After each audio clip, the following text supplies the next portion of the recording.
Hello guys, welcome back. So ఎవరైతే 10th intermediate or ITI complete చేసి job కోసం ఆర్మీలో జాబ్ కోసం ట్రై చేస్తున్నారో వాళ్ళకి ఈ వీడియో అండి. సో దీంట్లో ఏంటంటే రీసెంట్గా ఆర్మీ వాళ్ళు ఆర్మీ ఆర్డినాన్స్ కార్ప్స్ అని చెప్పేసి 700+ పోస్టులకి minimum qualification 10th intermediate as well as ITI తోటి ఈ రిక్రూట్మెంట్ అనౌన్స్మెంట్ చేశారండి. దీనికి లాస్ట్ డేట్ వచ్చేసి December 22. సో ఆ ప్రాసెస్ ఏంటి, ఎగ్జామినేషన్ ప్యాటర్న్ ఏంటి, అప్లికేషన్ ప్యాటర్న్ ఏంటి, దానికి ఎలిజిబిలిటీ క్రైటీరియా ఏంటి, ఆ డీటెయిల్స్ అన్ని మనం ఇక్కడ చూద్దాం.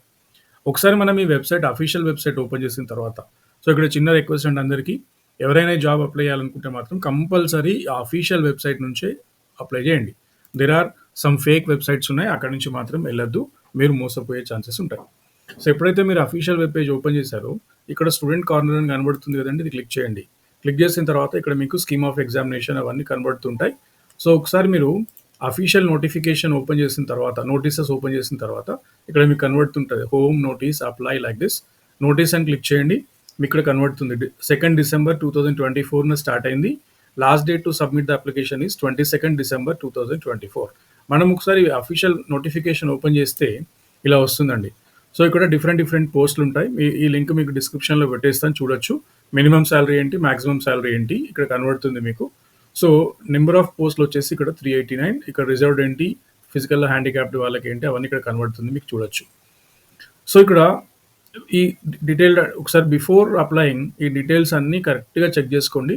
చెక్ చేసుకున్న తర్వాత అక్కడ ఇది మీరు చూడొచ్చు, సెకండ్ కాలంలో region, state as well as number of vacancies, A job vacancies ఎన్ని ఉన్నాయి అనేది కూడా మనకి ఇక్కడ కనబడుతుంది, చూడొచ్చు. Eastern region, western region, northern region, southern region. So మనది సౌతర్న్ రీజియన్ కిందకి వస్తుందండి. సౌతర్న్ రీజియన్లో మహారాష్ట్ర, తెలంగాణ, తమిళనాడు 3 స్టేట్స్ ఉన్నాయి. సో ఇవి నెంబర్ ఆఫ్ వేకెన్సీస్ అనమాట. సో ఇక్కడ ఎలిజిబిలిటీ ఏంటంటే ఇక్కడ ఈ should be citizen of India. Okay, Indian citizen అయి ఉండాలి, ఆర్ నేపాల్, భూటాన్ క్యాండిడేట్ అయి ఉండాలి, దానికి ఎలిజిబిలిటీ ఉంటుంది. సో ఇక్కడ పోస్ట్ నేమ్ వచ్చేసి మెటీరియల్ అసిస్టెంట్ అనమాట. Age between 18 to 27. సో ఒకవేళ రిజర్వేషన్ కేటగిరీ ఉంటే దాన్ని బట్టి మీకు అప్ టు 5 years వరకు రిలాక్సేషన్ పాసిబిలిటీ ఉంటుంది based on central government rules. So ఇక్కడ graduate in any discipline from any recognised university or diploma in material management or diploma in engineering any discipline from any recognised institution. మీరు graduate కానివ్వండి or diploma కానివ్వండి, recognised university నుంచి complete చేయాలి. Complete చేస్తే మీరు దీనికి eligible. At the same time junior office assistant ఉందండి, ఇది కూడా 18 to 25 ఉండాలి. 12th క్లాస్ పాస్ అయితే సరిపోతుంది. దాంతోపాటు టైపింగ్ స్పీడ్ వచ్చేసి 35 words per minute ఉండాలి. ఆ స్పీడ్ తోటి మీరు టైప్ చేస్తే కనుక you are eligible. Then civil motor driver ఉందండి, ఇది 18 to 27 అండ్ 10th పాస్ అయితే సరిపోతుంది. And telephone operator grade 2 18 to 25 12th pass అవ్వాలి. అండ్ పీబీఎక్స్ బోర్డ్ని మనం హ్యాండిల్ చేసే విధంగా ఉండాలి, fluency in English. Firemen 18 to 25 years 10th pass అయితే సరిపోతుంది. కార్పెంటర్ అండ్ జైనర్ 10th పాస్ అయితే సరిపోతుంది. Painter, decorator 10th pass like this. ఇలా డిఫరెంట్ పోస్టులు ఉన్నాయండి.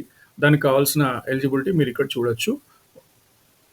తర్వాత ఏజ్ రిలాక్సేషన్ వచ్చేసి ఎస్సీ ఎస్టీ వాళ్ళకి 5 years ఉంటుంది, ఓబీసీ వాళ్ళకి 3 years ఉంటుంది, ఫిజికల్ హ్యాండిక్యాప్డ్ వాళ్ళకి జనరల్ కేటగిరీ అయితే జనరల్, ఫిజికల్లీ హ్యాండిక్యాప్డ్ అయితే 10 years ఉంటుంది, OBC 13 years and SC ST physical handicapped 15 years ఉంటుంది. ఎక్స్ సర్వీస్ మెన్ వాళ్ళకి 3 years రిలాక్సేషన్ ఉంటుంది. సో ఆ ఏజ్ని బట్టి 17 to 25, 18 to 25 లైక్ దట్, దాన్ని బట్టి. ఒకవేళ మీరు సెంట్రల్ గవర్నమెంట్ సివిలియన్ ఎంప్లాయీస్ అయితే మీకు అప్ టు 40 years వరకు ఎలిజిబిలిటీ ఉంటుంది. సెంట్రల్ గవర్నమెంట్ సివిలియన్ అయితే 45 years లైక్ దిస్, ఇలా ఉంటుందండి. సో ఈ డీటెయిల్స్ అన్ని మీరు చూడండి, ఎవరెవరు ఎలిజిబిలిటీ, దానికి ఏంటి, తర్వాత ఇంపార్టెంట్ ఇన్స్ట్రక్షన్స్ ఉన్నాయి. సో ఇవన్నీ ఒకసారి మీరు చెక్ చేసుకొని బిఫోర్ అప్లయింగ్ చెక్ చేసుకోండి. సో ఫిజికల్ ఎంట్రన్స్ వచ్చేసి మెటీరియల్ అసిస్టెంట్స్కి ఫిజికల్ ఎగ్జామినేషన్ ఏం లేదంటే డైరెక్ట్ రిటర్న్ ఎగ్జామినేషన్ ఉంటుంది.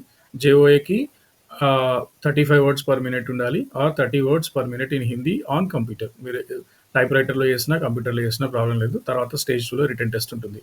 ఇలా డిఫరెంట్ పోస్టులకి దాని ఫిజికల్ మెజర్మెంట్స్ ఏమేమి ఉండాలి. ఫైర్మెన్కి హైట్ వితౌట్ షూ 165 centimeters ఉండాలి and 2.5 for ST the concession వస్తుంది ఎస్టీ క్యాండిడేట్స్కి.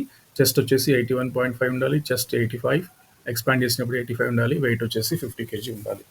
సో ఇలా ఇవన్నీ ఫిజికల్ టెస్ట్కి సంబంధించిన డీటెయిల్స్ ఉంటాయి ఇక్కడ. అలానే మిగతా వాటికి కూడా మీకు చూడొచ్చు.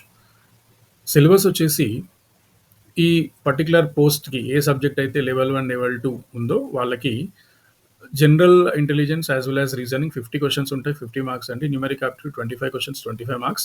General English 25 questions 25 marks, general awareness 50 questions 50 marks. Total 150 questions ఉంటాయి. 150 మార్క్స్ ఉంటుంది. సో 2 అవర్స్‌లో మీకు కంప్లీట్ చేయొచ్చు. 20 minutes extra for each hour for visually handicapped candidates only. But remaining వాళ్ళందరికీ 2 అవర్స్‌లో కంప్లీట్ చేయాలి. అలానే లెవెల్ 2 ఇదొచ్చేసి మనకి level 1 and 2 metric 10th class వాళ్ళకి. సో ఇది లెవెల్ 2 ఇంటర్మీడియేట్ క్వాలిఫై అయిన వాళ్ళకి. ఎవరైనా ఇంటర్మీడియేట్ క్వాలిఫై ఈ పోస్ట్‌కి అప్లై చేస్తే ఈ క్రైటీరియా ఉంటుందన్నమాట. టోటల్ 150 క్వెషన్స్ ఉంటాయి అండ్ 2 అవర్స్ టైం ఉంటుంది. ఆ టైంలో కంప్లీట్ చేయాలి. సేమ్ వే లెవెల్ 5 వాళ్ళకి కూడా 150 questions 150 minutes 2 hours time. So ఇది క్రైటీరియా అనమాట. ఒకసారి మనం ఈ ఎగ్జామినేషన్ ప్యాటర్న్‌కి వెళ్తే అక్కడే మనకి ఎగ్జామినేషన్ ప్యాటర్న్ కూడా వస్తుంది. మనం ఇంతకుముందు చూసిన డీటెయిల్స్ ఇక్కడ కూడా వస్తాయి. జస్ట్ రీసెంట్‌గా 29th ఆఫ్ నవంబర్ రోజు ఇది మీకు పోస్ట్ చేశారు వెబ్‌సైట్‌లో. ఆ వెబ్‌సైట్‌లో నుంచి డీటెయిల్స్ అన్నీ చూడొచ్చు. మీరు ఒకసారి అప్లై చేయాలి అనుకున్నప్పుడు ఇలా వస్తుందండి. మీకు అఫీషియల్ వెబ్ పేజ్‌లో ఇక్కడ అప్లై అని ఉంది కదండీ! అప్లై అని క్లిక్ చేయగానే మీకు ఈ వెబ్ పేజ్ ఓపెన్ అవుతుంది. సో ఇక్కడ మీరు ఇక్కడ నుంచి అప్లై చేసుకోవచ్చు. సో లాగిన్ క్రియేట్ చేసుకోవాలి ఫస్ట్. క్రియేట్ న్యూ అకౌంట్ అనండి. ఈ క్రియేట్ న్యూ అకౌంట్ అని చెప్పేసి ఇక్కడ మీకు వస్తుంది. టైటిల్ ఏంటి, ఫస్ట్ నేమ్ ఏంటి, మిడిల్ నేమ్ ఏంటి, లాస్ట్ నేమ్ ఇలా డీటెయిల్స్ అన్నీ ఇవ్వండి. ఇచ్చిన తర్వాత రిజిస్టర్డ్ లాగిన్ అనండి. ఒకసారి లాగిన్ అయిన తర్వాత అదే లాగిన్ ఐడి తోటి మీరు ఇక్కడ లాగిన్ అయ్యి లాగిన్ నుంచి మీ డీటెయిల్స్ అన్నీ ఫిలప్ చేసుకోవచ్చు. సో ఒకసారి మీరు ఇక్కడ లాగిన్ అయ్యి ఆ డీటెయిల్స్ అన్నీ ఫిలప్ చేయండి. సో మీరు బేసిక్‌గా గుర్తుపెట్టుకోవాల్సింది ఏంటంటే ఫస్ట్ మీ ఎలిజిబిలిటీ క్రైటీరియా చెక్ చేసుకోండి. చెక్ చేసుకున్న తర్వాత దానికి ఎగ్జామినేషన్ ప్రాసెస్ ఏంటంటే ఫిజికల్ టెస్ట్ ఉందా, రిటన్ టెస్ట్ ఉందా, తర్వాత డాక్యుమెంటేషన్ వెరిఫికేషన్ వస్తుంది, తర్వాత మెడికల్ టెస్ట్. ఈ 4 ఫేజెస్‌లో మీకు రిక్రూట్మెంట్ ప్రాసెస్ కంప్లీట్ అవుతుంది. ఏంటది? ఫస్ట్ ఫేజ్‌లో ఫిజికల్ టెస్ట్ ఉంటుంది. అంటే చెస్ట్ కానివ్వండి, హైట్ కానివ్వండి, వెయిట్ కానివ్వండి చెక్ చేస్తారు. తర్వాత రిటన్ ఎగ్జామినేషన్ ఉంటుంది 150 మార్క్స్‌కి. తర్వాత మీరు క్వాలిఫై అయితే గనుక డాక్యుమెంట్ వెరిఫికేషన్ ఉంటుంది. లాస్ట్‌కి మెడికల్ టెస్ట్ ఉంటుంది. సో మీరు ఈ అప్లికేషన్ ప్రాసెస్‌లో ఏజ్ రిక్వైర్మెంట్ ఒకటి చెక్ చేసుకోండి. ఏ పోస్ట్‌కి అప్లై చేస్తుందో చెక్ చేసుకోండి. మీకు సాలరీ వచ్చేసి 18,000 టు 92,000 వరకు ఉండొచ్చు ఒక పోస్ట్‌ని బట్టి. సో ఈ అప్లికేషన్ ప్రాసెస్‌లో మీకు కొన్ని డాక్యుమెంట్స్ కూడా అప్లోడ్ చేయాలండి. ఫోటో, సిగ్నేచర్ అండ్ ఏదైతే అదర్ డాక్యుమెంట్స్ ఉంటాయో ఆ డాక్యుమెంట్స్ అన్ని స్కాన్ చేసి రెడీగా పెట్టుకోండి అప్లికేషన్ ప్రాసెస్‌లో. సో డాక్యుమెంట్స్ అన్ని అప్లోడ్ చేసిన తర్వాత సబ్మిట్ చేయండి. Once you complete the physical test then written test conduct చేస్తారు. మీరు క్వాలిఫై అవుతే దాంట్లో డాక్యుమెంటేషన్ వెరిఫికేషన్ అవుతుంది. సో ఇదండి ప్రాసెస్ ఇది. దీంట్లో మీకు ఏమైనా డౌట్స్ ఉంటే కామెంట్ చేయండి. I will try to reply. Thank you అండి. All the best.